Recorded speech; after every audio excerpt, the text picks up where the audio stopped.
Once the ballots are added and the votes counted, there's only one number that matters in the end. That number is 270. That's how many electoral votes it takes to win. Steve Kornacki now with the math for the campaigns. That's right, Shep. So let's take a look here. This is our battle for 270 map. And what you're seeing here in gray, this is the battleground for this presidential race. And it looks like a lot of states. There's 13 of them here, but you can break these up into a couple different categories pretty easily. First of all, these three, New Hampshire, Minnesota, and Nevada. Those are three blue states, Clinton states from 2016, that the Trump campaign says they think they can flip, and they're trying to flip in 2020. Obviously, if they did, that could change the map a little bit, but so far, if you look at the polling, at least in those three states, the polling has been favoring Joe Biden. So Trump would like to flip one of them, but for the moment, if those go blue, if the polling proves right in those, that would put Biden at 232. That was Hillary Clinton's number in 2016, and that would mean that every other gray state you see right here, that was a state Trump won in 2016, and where he's playing defense now, you can see he needs to shore up a lot to get back to his 2016 strength. So let's take a look at these states.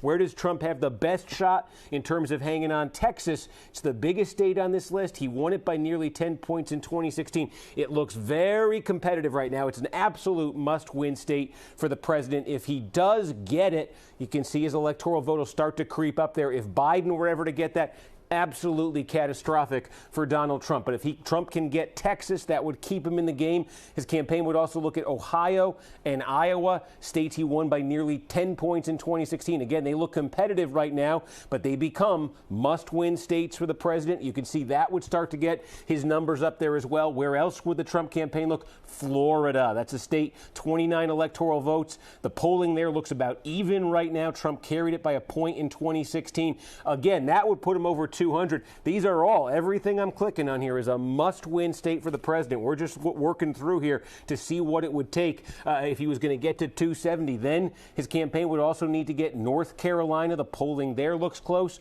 Would need to get Georgia. The polling there is basically dead even. And now you see the map would really start to narrow. What Trump would need here, he'd still need two more states. He'd still need, whether it's Arizona, Wisconsin, Michigan, Pennsylvania, he'd need two, most likely. His campaign is targeting Pennsylvania aggressively, and they're targeting Arizona aggressively. He would need probably those two, but some combination there.